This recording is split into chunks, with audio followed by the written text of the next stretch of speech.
We got to be real here. Most vacations these days, they feel like a test of your bank account's pain tolerance, don't they?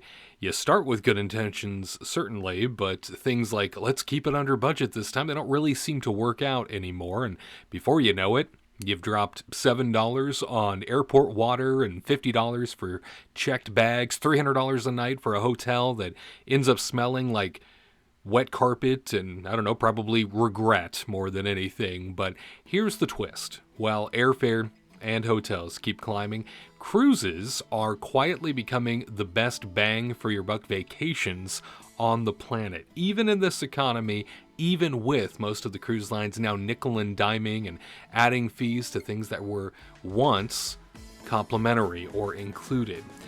I've cruised across different lines, price points, and destinations, and I can confidently say that cruising still offers one of the highest value to cost ratios out there. And I want to share with you exactly why. I am the solo cruiser Wade Heath, and if you feel like my reporting and perspective bring you any sort of value, I'd encourage you to go ahead and subscribe to the channel so you don't miss a thing, and make sure that like button is firmly pressed. Here we go. Kicking things off by saying you get a floating resort for the price of a hotel room. When you book a cruise, you're not just getting a bed. You're getting a resort experience that moves. Your stateroom comes with ocean views. It comes with multiple pools. Daily entertainment is on board in every direction you turn. You have a fitness center or two and more dining options than most small towns. Try finding a land-based resort with nightly live shows, multiple restaurants, housekeeping once or even twice a day, and transportation between tropical islands for the same price. Spoiler alert, it doesn't exist. Next up, food is mostly included and it's nonstop. Breakfast buffet included.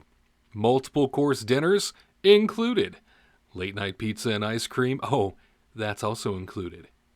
Cruise fares bundle most meals into the price, saving travelers like us hundreds if not thousands compared to eating out 3 times a day on land.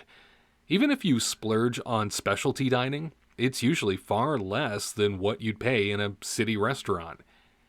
If you've ever looked at your post-vacation credit card statement and wondered, did I really spend $800 just on food? Well then, a cruise will be your redemption arc. To follow that, your transportation and lodging, they move with you. Normally, if you want to see multiple destinations, you'd have to juggle flights and hotels and transfers. On a cruise ship, though, your ship is both your hotel and your mode of travel. You unpack once and wake up in a new destination every morning, whether that's the Caribbean, Alaska, for example, or maybe it's the Mediterranean. You get the adventure of multi-stop travel without the logistical chaos or extra cost. I was thinking about this the other day. A flight that I took to Hawaii from California, right? It was the straight shot from Los Angeles out to Honolulu. That flight alone ended up costing me close to $2,000. I can go on a 7-day, a 10-day cruise even for that price. On top of that, I just saw a cruise that was $1,400 to Hawaii from LA for 16 days. Don't tell me cruising isn't a good value. To follow that, entertainment that doesn't nickel and dime you. Land vacations often come with endless add-on costs. You've got your museum tickets and your live shows, your amusement parks that charge for everything from parking to popcorn.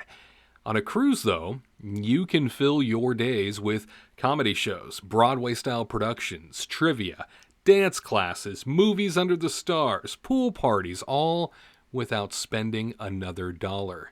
And this is something that I think about all the time, especially like on a Carnival cruise, for example. They go all in on comedy. They go all in on bringing the stand-up to you on board. Sometimes there's 4 shows a night in different directions. I just think about how one night out, going to a comedy store near me would cost. That's like half my cruise fare. It's insane when you really decide to put pen to paper and do the math. You could easily go a whole cruise without paying extra for fun, and that's something few other vacations can claim. Next up, predictable pricing can make budgeting a lot easier. One of the hardest parts of vacation planning is guessing the final cost. Cruises solve that. You can see your total upfront, from fare to taxes, gratuities, and all the optional add-ons before you even step on board. This transparency makes cruising easier to budget than unpredictable hotel stays or city trips where every coffee and cab ride tends to add up. And with more cruise lines offering all-inclusive style packages, things covering drinks, Wi-Fi, and tips, you can now lock in your total cost before you even leave home. I see more and more people sort of going that direction, looking for the more all-inclusive pricing and just paying it all up front so they don't have to think about it. They don't have to deal with a bill on the other end. They can just enjoy themselves. Even with all of that, you still come out ahead in many cases than by comparison of most land-based vacations. To follow, competitive deals are everywhere right now. Because cruise lines continue to expand their fleets and recover post-pandemic, there's an abundance of cabins and competition. The translation here is that the deals, they can be incredible. I saw a comment recently on one of my videos where I was talking about solo cruising in particular, and somebody said, I never book a solo cruise because I will always have to pay the solo supplement, basically paying for an additional person, because that's how cruise lines tend to sell their staterooms. You'd have to pay for somebody else, right? In addition to you, you're paying for two people in order to get on board. That is not the case anymore. In fact, if you just do a little digging, you'll find that either there are drastically reduced solo supplement cabins out there, or sometimes they eliminate the solo supplement entirely, especially if they're having trouble filling a particular voyage. If you got some flexibility, it's easy to find a deal. We're seeing balcony staterooms going for less than the price of a basic hotel in major cities anymore, especially during off-peak months. If you stay flexible with your dates or can book last minute, you can snag luxury level experiences at budget prices. Don't be fooled, they are out there even right now. And if you don't believe me, head on over to the Solo Cruise Travel Facebook page, my official Facebook page.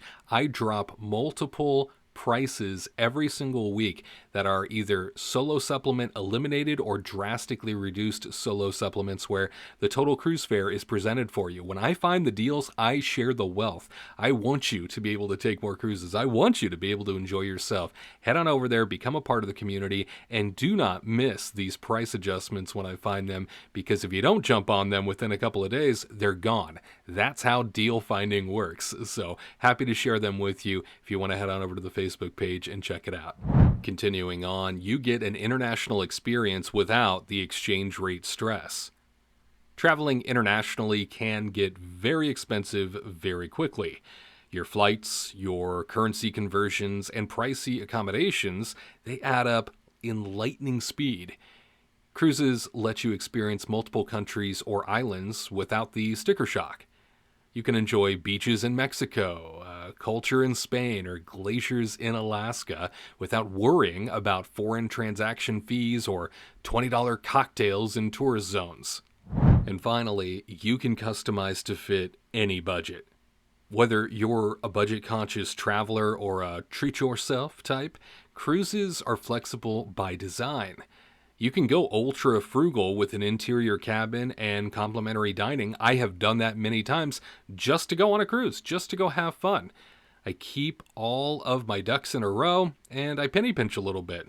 It helps me go on more cruises. It helps me enjoy what's out there. Or you can live it up with sweet perks, with private lounges, with fine dining. Add it all to your plate. Have a great time. You can even do those ship within a ship type experiences. I recently did that on MSC's Seashore, where I decided to head on over to the yacht club on board and book a 7-day getaway within the ship in a ship experience. I had my own butler. I've never had something like that. It was incredible. And if you want to pay for those extras, you got it. If it fits your budget, that's okay. But if you don't, that's okay too. A couple weeks later, I took another cruise on MSC's sister ship, the Seascape, and I was in a standard balcony, and I thought maybe I would feel, sort of detached and sad that I wasn't a part of the yacht club after experiencing the yacht club for the first time. Truth be told, though, I didn't even notice. It was just another great cruise. It was just another fun experience that I got to have.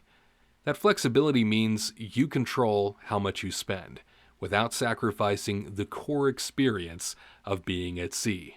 Seriously, in a world where everything feels more expensive, groceries, flights, gas, you name it, cruises stand out as one of the few vacations where your dollar genuinely goes further. You get your lodging, your meals, your transportation, and entertainment bundled in to one smooth package. And while inflation may be creeping up on land, at sea, your vacation budget still stretches like it's 2015. Again, I reference the fact that I know cruise lines have been trying to recoup their losses from the pandemic era. Many of them have surpassed that and continue to charge for things that used to be free at one point. However, when I do the math again and I evaluate everything from A to Z, I still recognize what a value cruising tends to be.